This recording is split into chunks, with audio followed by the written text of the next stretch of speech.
Assalamualaikum warahmatullahi wabarakatuh. Perkenalkan, saya Sony Chandra Kusuma, mahasiswa Perencanaan Wilayah dan Kota Universitas Jember, tahun angkatan 2020. Pada kesempatan kali ini, saya akan memaparkan materi mengenai keterkaitan program food estate dan ketahanan pangan dengan perencanaan tata ruang, serta hubungan dengan aspek pertanian atau agrikultur. Pemaparan ini merupakan tugas dari mata kuliah dasar agrikultur kelas A tahun 2021.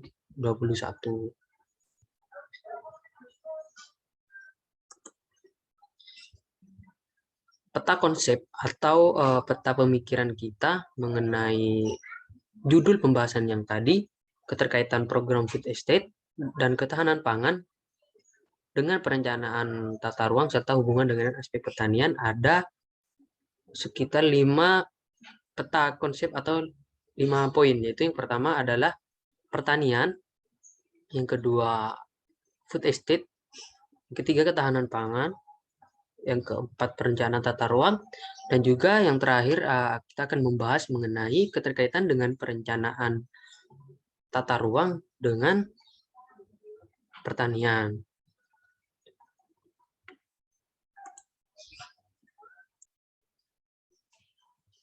Pandemi COVID-19 di awal tahun 2020 itu menggemparkan dunia yang mengancam berbagai aspek kehidupan di masyarakat, termasuk penurunan produksi pangan dan juga pertanian. Organisasi Pangan dan Pertanian Dunia juga mengingatkan bahwa terjadinya krisis pangan sebagai dampak lanjutan dari COVID-19 ini. Maka dari itu, organisasi ini membuat panduan untuk menekankan pentingnya ketahanan pangan dan sistem pengawasan keamanan pangan dunia. Di Indonesia, COVID-19 sempat mengganggu sistem logistik pangan nasional, terutama di awal masa pandemi. Oleh karena itu, ketahanan pangan menjadi kunci dalam menghadapi COVID-19. Idealnya, suatu negara berperan utama dalam memenuhi kebutuhan pangan seluruh rakyatnya. Jika pemerintah terlambat untuk merespon kebutuhan ini, maka rakyat yang akan menjadi korban. Untuk memperkuat dan menjaga ketahanan pangan di masa pandemi COVID-19, food estate menjadi salah satu program prioritas di Indonesia. Karena apa? Konsep pembangunan kawasan food estate ini menjawab berbagai persoalan pangan di masa pandemi ini.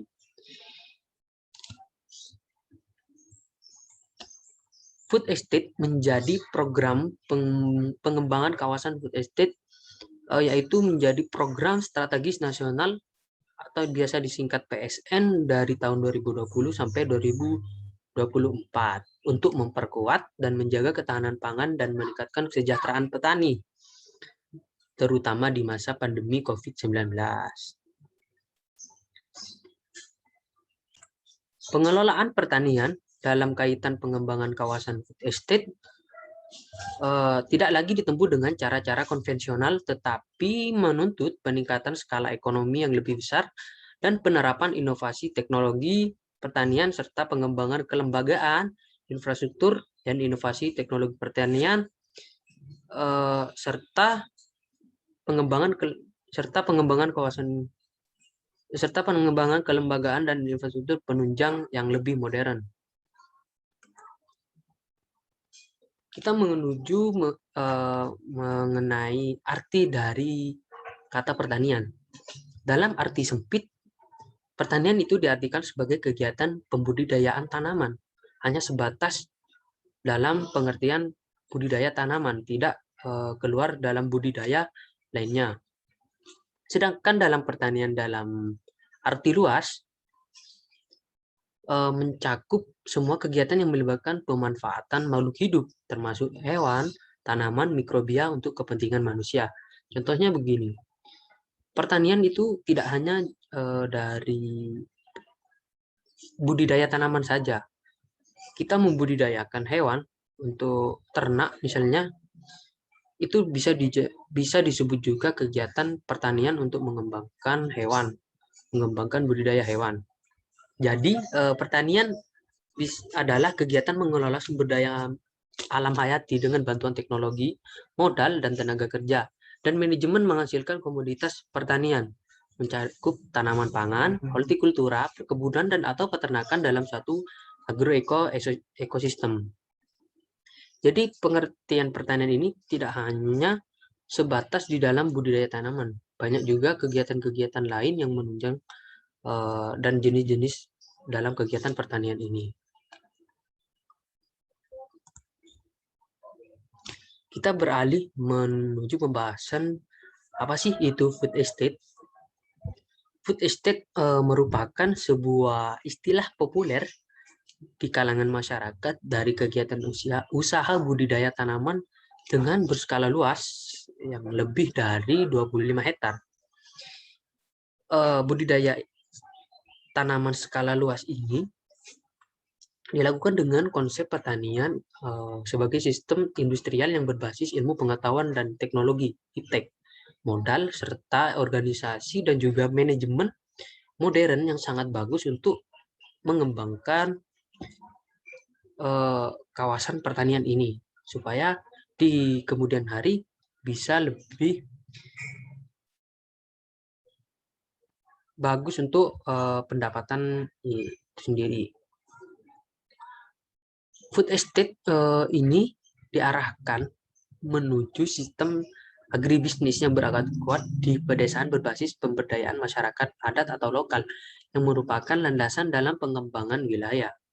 Nah, jadi titik poin dalam food estate ini ditekankan di dalam sistem agribisnis, yaitu sistem yang melihat bagaimana kita dari produksi sampai ke tangan konsumen. Di dalam sistem agribisnis ini tidak hanya membahas mengenai produksi pertanian saja, tetapi kita juga diajarkan bagaimana mengembangkan nilai tambah untuk produk yang kita hasilkan di pertanian. Berbagai komoditi yang dikembangkan dalam food estate ini sangat banyak sih. Komoditi prioritas yang dikembangkan dalam food estate ini saya bisa sebutkan mulai dari padi, jagung, kedelai, ubi kayu, sampai juga sayur-sayuran, buah-buahan, dan juga sampai ternak sapi atau ayam yang menjadi komoditi prioritas dalam pengembangan food estate ini. Ada beberapa tujuan mengenai adanya food estate ini, kawasan food estate ini. Yang pertama yaitu terlaksananya penataan ruang dan pengembangan infrastruktur wilayah untuk kawasan food estate yang berkelanjutan.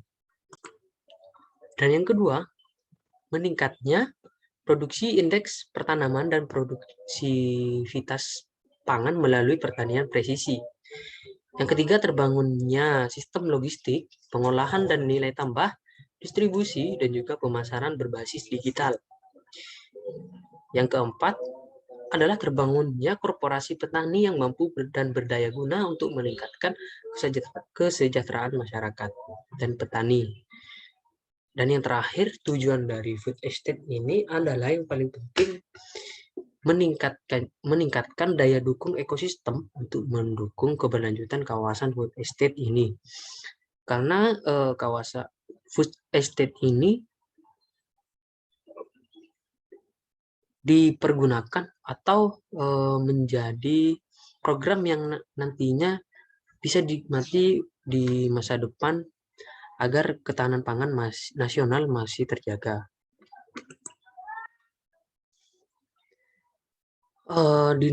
Berbicara mengenai food estate ini, pendekatan pengembangannya itu bermacam-macam. Ada pengembangan wilayah, ada integrasi sektor dan subsektor, ada pendekatan pengembangan lingkungan berkelanjutan, dan juga pengembangan pemberdayaan masyarakat lokal. di mana masing-masing jenis pendekatan pengembangan ini mempunyai keunggulan masing-masing. Dan juga pendekatan pengembangan ini disesuaikan berdasarkan kawasan yang ada. Yang pertama, pendekatan pengembangan wilayah. Untuk pengembangan wilayah ini secara terpadu antar multisektor terkait dengan pertanian akan dikelola menjadi satu sistem manajemen sehingga dan pengembangannya berdasarkan klaster di dalam kawasan pertanian tersebut. Nah, penetapan komoditas unggulan berdasarkan potensi dan punya lahan serta prospek pemasaran hasilnya. Untuk pendekatan pengembangan integrasi sektor dan subsektor, program pengembangannya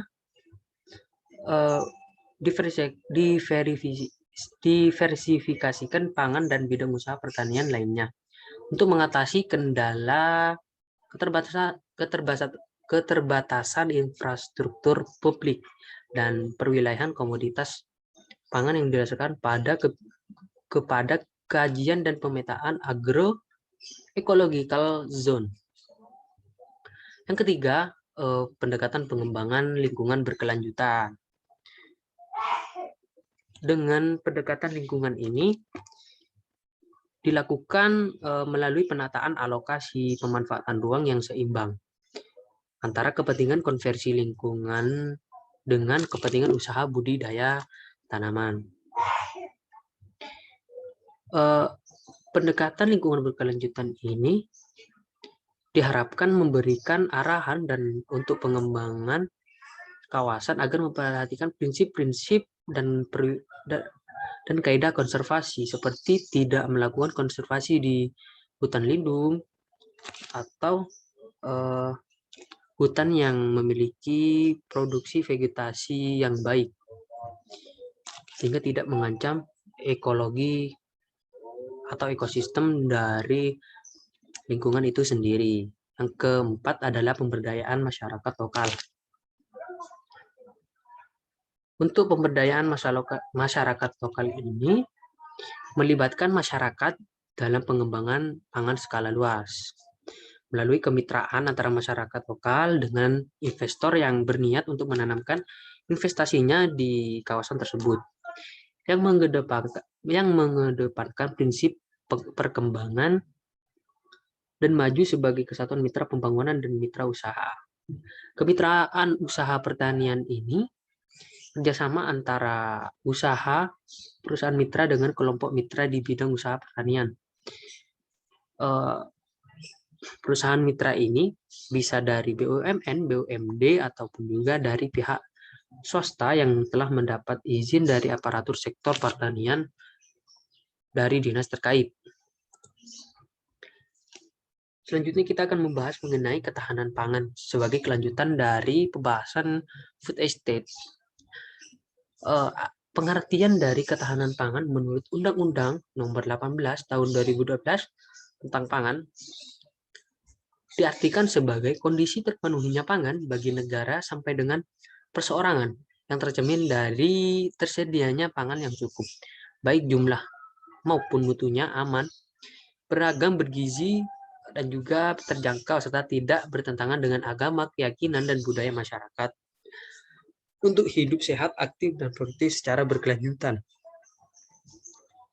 Di dalam UU Pangan ini, bukan hanya berbicara mengenai ketahanan pangan, namun juga memperjelas dan memperkuat pencapaian ketahanan pangan dengan mewujudkan kedaulatan pangan, food sovereignty, dengan kemandirian pangan, serta keamanan pangan atau biasanya disebut food safety.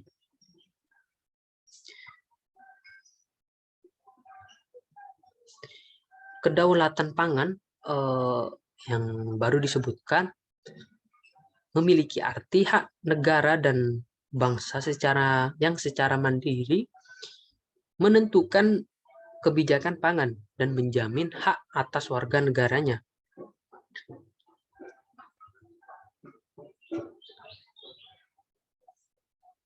yang memberikan hak bagi masyarakat untuk menentukan sistem pangan yang sesuai dengan potensi sumber daya lokal ini. Jadi kedaulatan pangan ini memberikan kedaulatan kepada negara untuk mengembangkan potensi-potensi yang unggul di dalam pemberdayaan atau di dalam masyarakat untuk dikembangkan lebih luas untuk kemakmuran bangsa dan negara.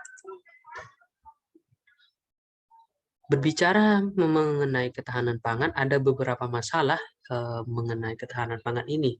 Yang pertama, perilaku produksi yang sangat dipengaruhi iklim. Produksi ini rentan terhadap perubahan iklim yang dilengkapi dengan kebijakan. Jika tidak dilengkapi dengan kebijakan-kebijakan yang tangguh untuk menghadapi perubahan iklim ini, maka akan sangat merugikan, baik itu untuk produsen, konsumen,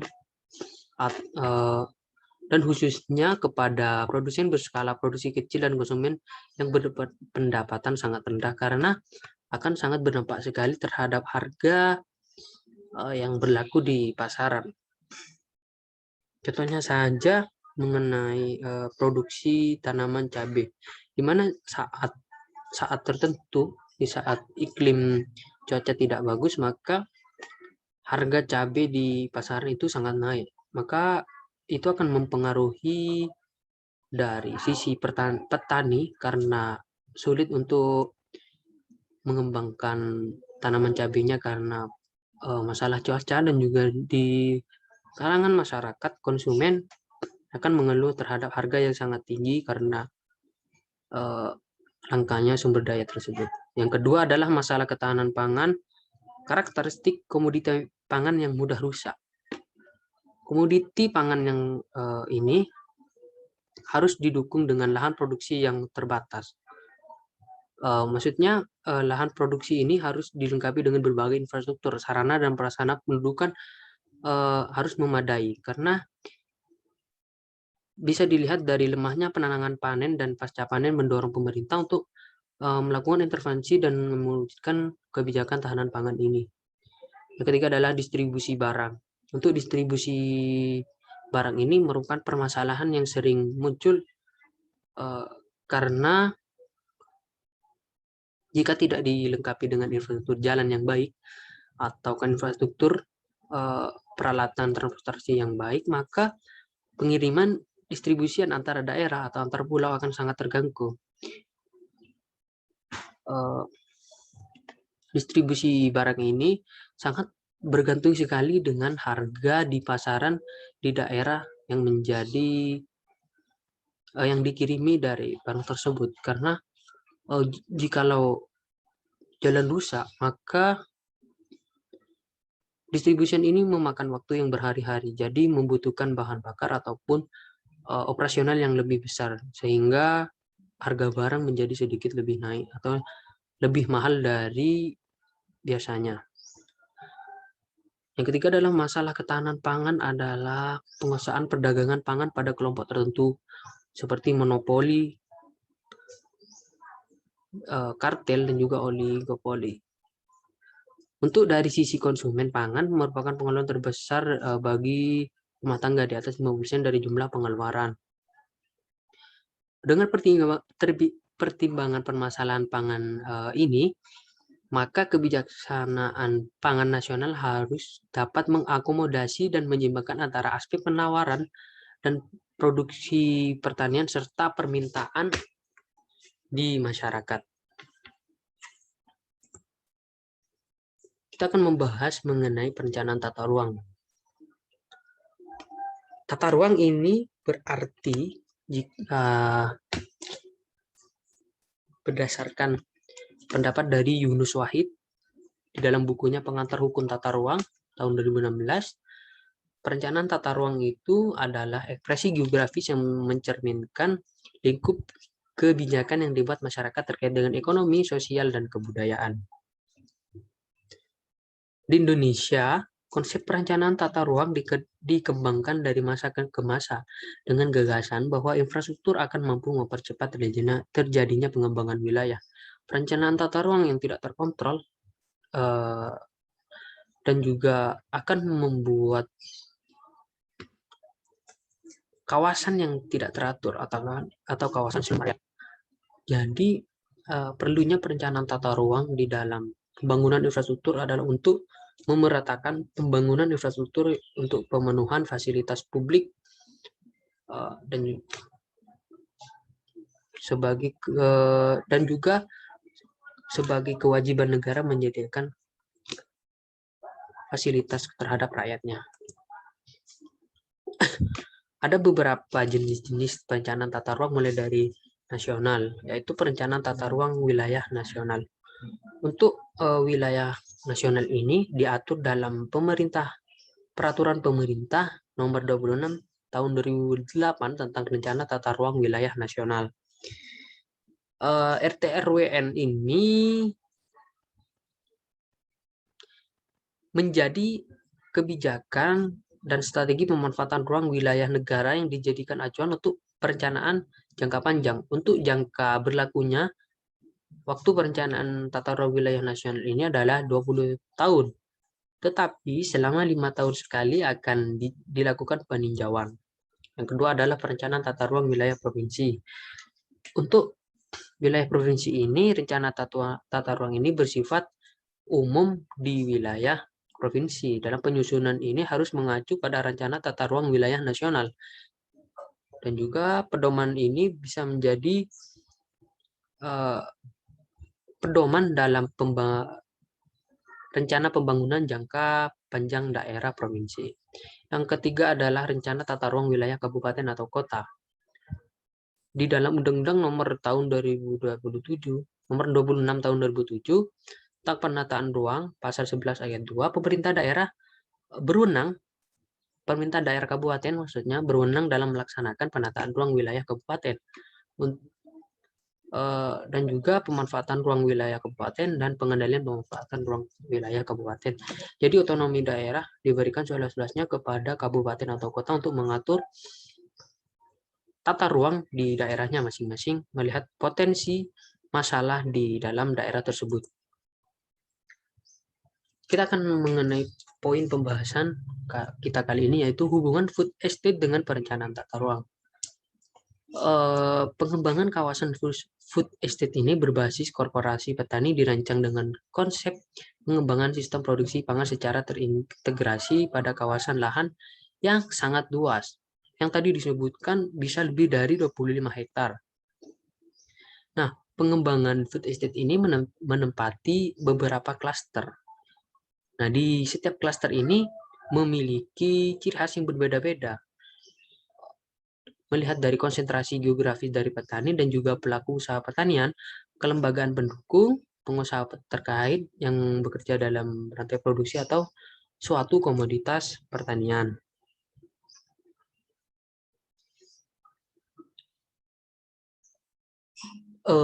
Adapun konsep tata ruang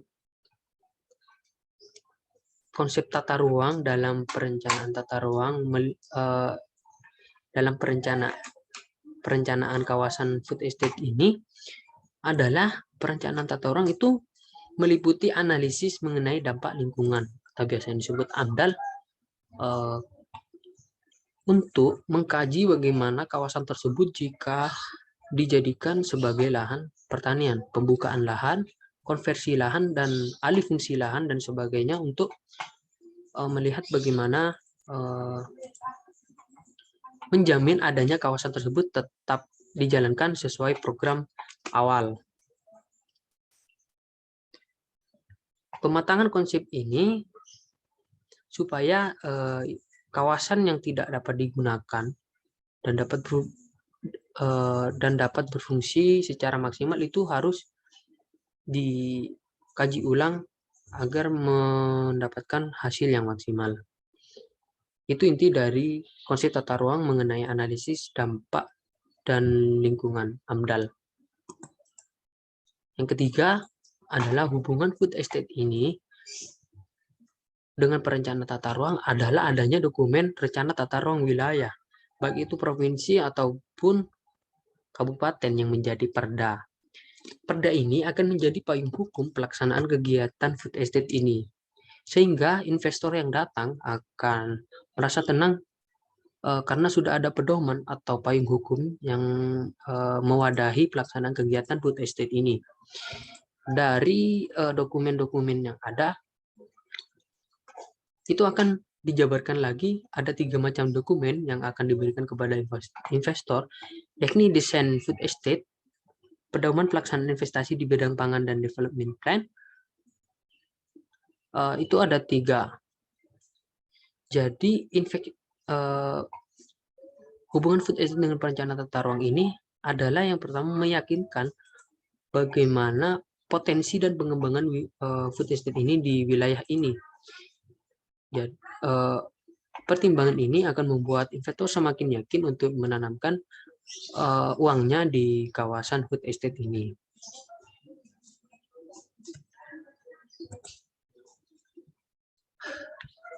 Selanjutnya adalah hubungan food estate dengan aspek pertanian. Di dalam aspek pertanian, hubungannya yaitu yang pertama, pengembangan kawasan food estate harus lebih menekankan pada pengembangan usaha pertanian yang memanfaatkan teknologi terbaru sesuai dengan agroekologi dan sesuai ekonomi petani, sosial ekonomi petani, efisien dan menguntungkan petani. Dan yang ketiga adalah pemanfaatan inovasi teknologi terkini diintegrasikan dengan konsep pertanian terpadu yang lebih menekankan pada tata laksana untuk memadukan komoditas pangan dan tanaman lainnya atau tanaman dengan ternak pada luasan lahan tertentu sehingga mampu memberikan keuntungan 2 kali lipat atau maksimal terhadap petani, lingkungan, dan juga tentunya pada konsumen. Selanjutnya yaitu dalam pengembangan kawasan food estate ini akan ditanamkan nilai-nilai bisnis kepada petani agar nilai tambah di dalam produk yang dihasilkan pertanian itu semakin terintegrasi atau bisa memaksimalkan hasil pertanian untuk kesejahteraan petani. Yang selanjutnya adalah nilai tambah tersebut bukan hanya sekedar kegiatan produksi, namun mencakup pendapatan dari bisnis lain, seperti input sarana produksi pertanian, pengolahan dan penanganan pasca panen, serta nilai tambah di dalam pemasarannya dengan kualitas yang lebih baik. Melalui konsolidasi lahan usaha, konsolidasi usaha di sepanjang rantai nilai pengadaan sarana dan prasarana tani, pengelolaan hasil usaha tani, dan juga pemasaran hasil hingga ke konsumen akhir. Jadi poin yang ditekankan dalam hubungan food estate ini dengan pertanian adalah aspek pertanian harus menggunakan food estate ini harus menggunakan teknologi terbaru untuk mengembangkan pertanian. Dan juga selain itu dalam food estate ini harus tidak terpaku dalam satu kegiatan saja, yaitu kegiatan produksi. Tetapi di dalam food estate ini akan ditekankan pada penambahan nilai tambah hasil produk tersebut seperti pengolahan dan penanganan pasca panen ini. Untuk pemasarannya sendiri ini akan diatur lebih lanjut mengenai aspek pertanian ini. Jadi yang ditekankan dalam aspek pertanian ini adalah aspek dalam agribisnis. Gitu.